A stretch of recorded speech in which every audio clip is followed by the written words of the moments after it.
Bayan, magandang tanghali po ang Kuya Ed.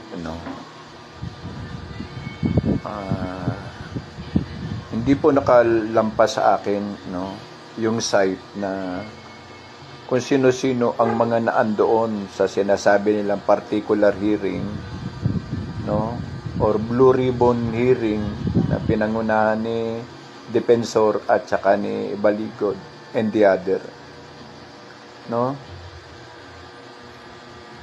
Hindi ko lang alam kung sa legalidad ay legal ito,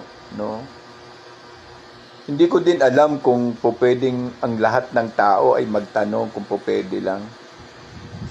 Exclusively by the oath, Oathed sila, para talakayin sa publiko yung mga involvement ng additional na 4 na Marines, Dapat dito, in a cautionary situation, dapat alerto rito si Attorney Baligod. Lagi mandato niya na tignan ang welfare ng tropa kasi siya ang nagdadala. Alam naman natin na may mga maliliit na tumutulong, maliliit na bagay na tumutulong base nung recently, justifying information came from.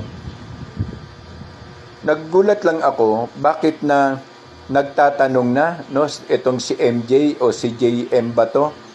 Yung dating whistleblower ni Bongbong Marcos na si Marcos daw, base sa record ng PDEA nung time niya, ay naandoon si Bongbong Marcos no kapanahonan ni Duterte. Parang imbalance, parang hindi po maganda. Kasi ang Blue Ribbon Committee hearing ay pinapalooban po ng mga senado o ng mga senador. Ito pong taong ito pong si MJ ba to o si JM, ay hindi ito senador. Hindi ito miyembro ng council ng Blue Ribbon Committee na it will be honored and be conducted the initial hearing also and presentations by the former Marines. Allegedly, they are the people who delivered the certain particular suitcase, or maleta. Parang naging informal. Sa aking pananaw, base sa legalidad, kasi mahilig po ngayong mga legality ang sinasabi at ang sagot, hindi naman legality. Okay? Oo.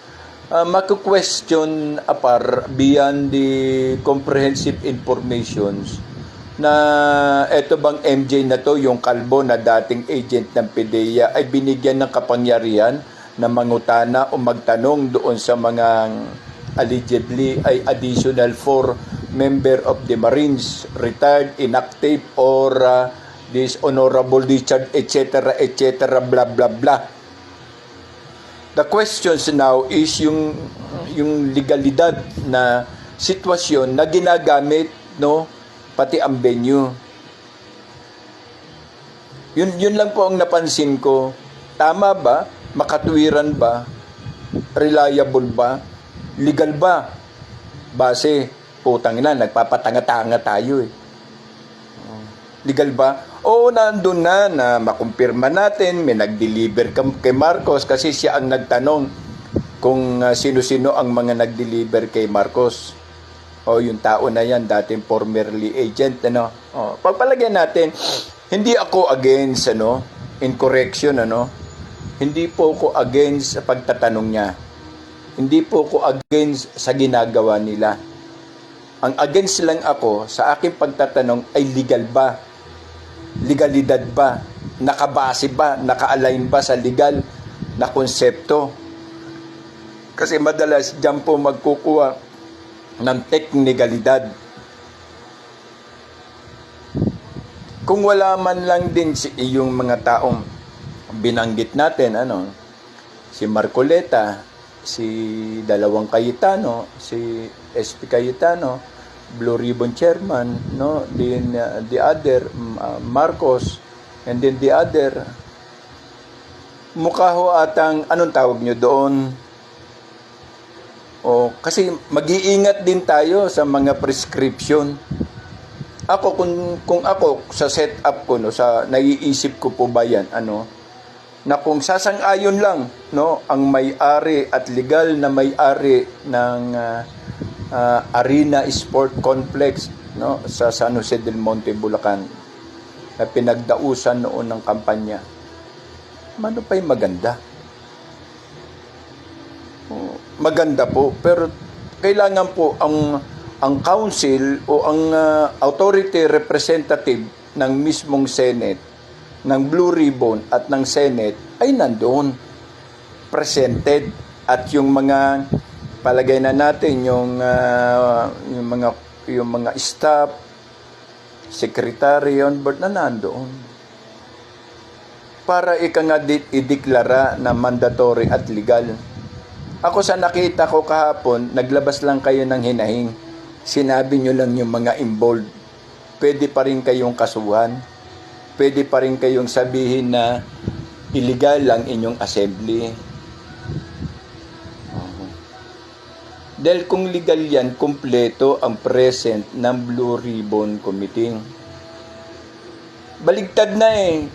Kahit po kayo po mag-analyze para at least sabihin nyo ang Kuya Ed TV, si Kuya Ed parang tumututol, parang hindi siya sang-ayon. Sang-ayon po ako. Sang-ayon ako. Oo. Gusto ko pa nga kudeta eh. Madugong sitwasyon, madugong setup para matigil na eh. One of the time. Pero sinasabi ko, mahilig sila sa legal na kaparaanan at ang sagot nila ay illegal. Tingnan mo, may Senate President, dinalawa nila. Bakit? Para mapagtakpan ang katotohanan na ang lahat ng pangalan na pinaghatiran, pinagdeliveran ay sila. Pinagbibintangan nila. Ang turing pa nga ni Rapi Tulfo sa 18 plus 4, 22 na, ay mga kargador. Pero sino ang kobrador? Di ba sila? Ang Marines ang kargador, base sa kanyang pagmamagaling, kargador at basurero. Ang tanong, sino ang kobrador? Di ba sila? Si Marcos, kobrador, at ang mga sumusunod, kobrador. Sino? Pero ang sinasabi ko ritong option, yung meant ko dito, ay dapat ay iniligay sa wasto, maayos, legal, at kumpleto para hindi kayo masisilip. Tingnan nyo, one of the time. Tama, sabihin nyo, tama si Kuya Ed. Tama. Legal ba yon? Si MJ ang magtanong, siya pa ang malakas ang boses doon. Sino dito? Sino dito ang nagdala ganun-ganun? Ang nagdala ng maleta kay Marcos? Ikaw, anong kaugnayan mo? Anak ng putang ina. Hanip. Senador na pala itong Kojak na ito, itong kalbo na to. Alam nyo, sinisira sa paghahangad ninyo, sinisira ninyo yung dangal ng mga ebidensya. Kayo din ang sumisira. Kasi nagpapatanga at gago kayo sa mga nagnanais sumikat sa pangalan ng 18 plus 4 Marines. Ayan ang napunta. Nagmumuka kayong mga gago at tanga. Sige nga, sinong magaling ngayon na magsasabi sa inyo na hindi kayo kakasuhan ng illegal sa inyong ginawa?